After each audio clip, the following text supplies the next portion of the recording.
line too loud, we'll ask you that before you come back the next time that you do something to reduce your noise. If you're crazy loud, we will tell you to leave for the day, and that please not to come back until you've actually managed to. You said a standard aftermarket pipe is. If they're most of the bikes now, if they're properly maintained, you're not going to have a problem. You'll be under the 92. And I got to tell you, most of our riders are well under the 92 now. So, and obviously it's 30 acres. We got neighbors all over the place. We're trying to keep them happy and trying to keep the place open. So, again, you'll see that stay on the trails is kind of another big rule. It's on the sign and it's underneath of it too. So if you're under 15 years old, you have to have adult supervision. I think you're a little bit over 15, so you're probably good to go. We encourage our members, as well as some of the volunteers and the staff that we have here, to ask for other people for their ID cards. I will ask you every time you come here for your ID card. Now, the reason I do that is, one, my mind is going and I may not remember you.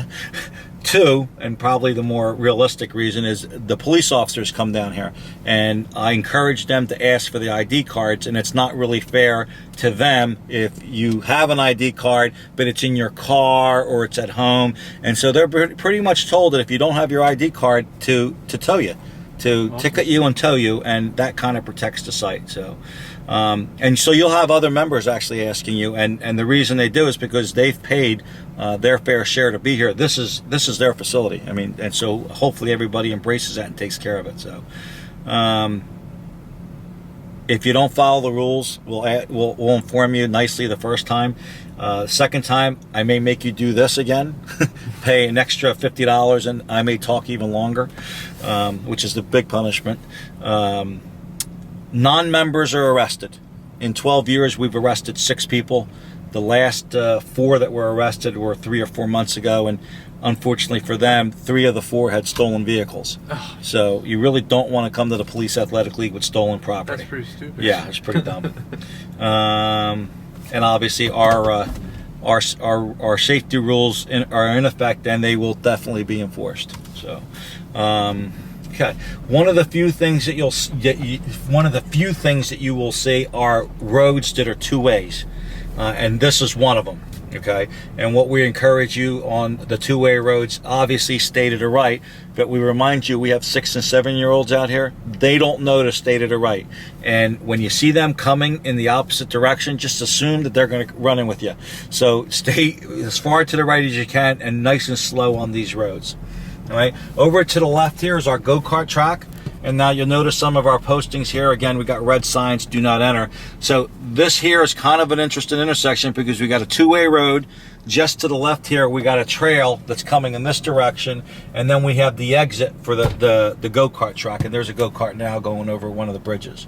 So the go-kart track is one of those areas that is limited just to the go-karts. It's a small area and it's limited just to them. Now the go-karts, on the other hand, can go everywhere.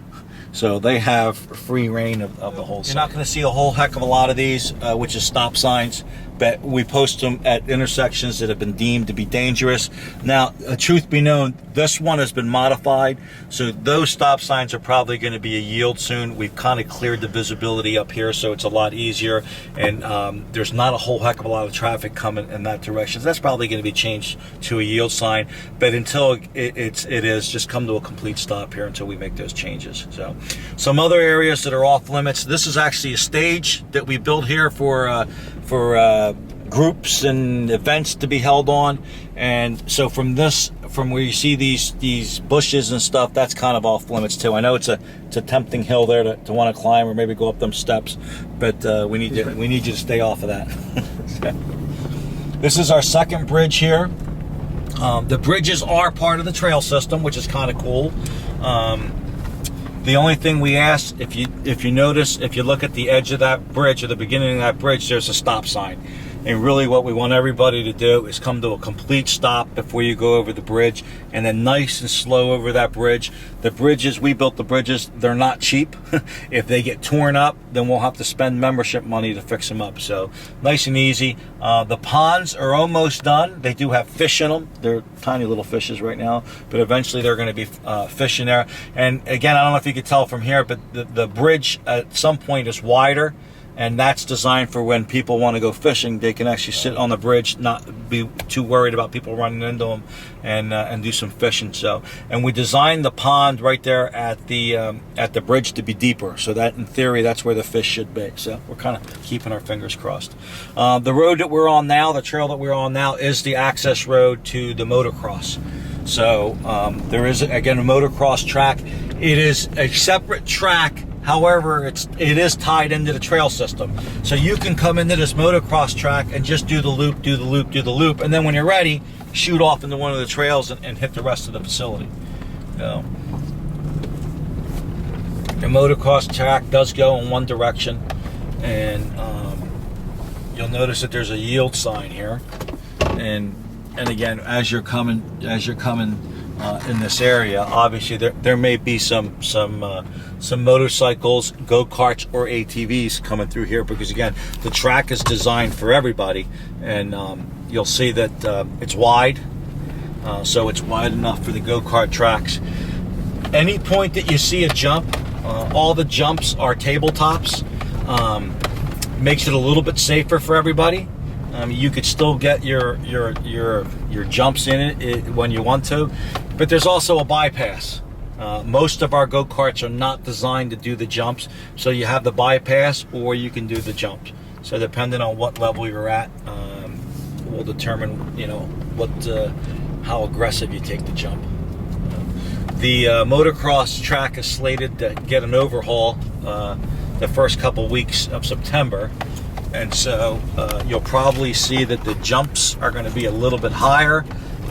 The trails, the trail itself is going to be a little bit wider, and all these areas in between will be gullies, so that the water is going to run off. The track stays pretty dry now, but when we're done fixing it up in the fall, you'll basically see a whole new track out here. So.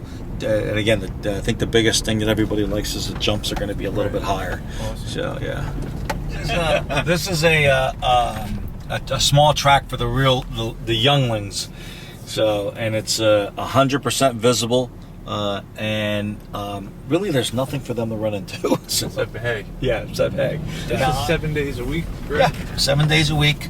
Only rule is snow on the ground, you can't. Snow on the ground, and I recently learned that when you get 3 million gallons of water, I may have to shut it down for that too. Oh, it's flooding everywhere. Oh, it's horrible.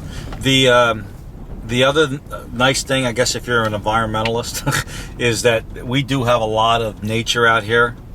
Geese, ducks, hawks. We got fish in here.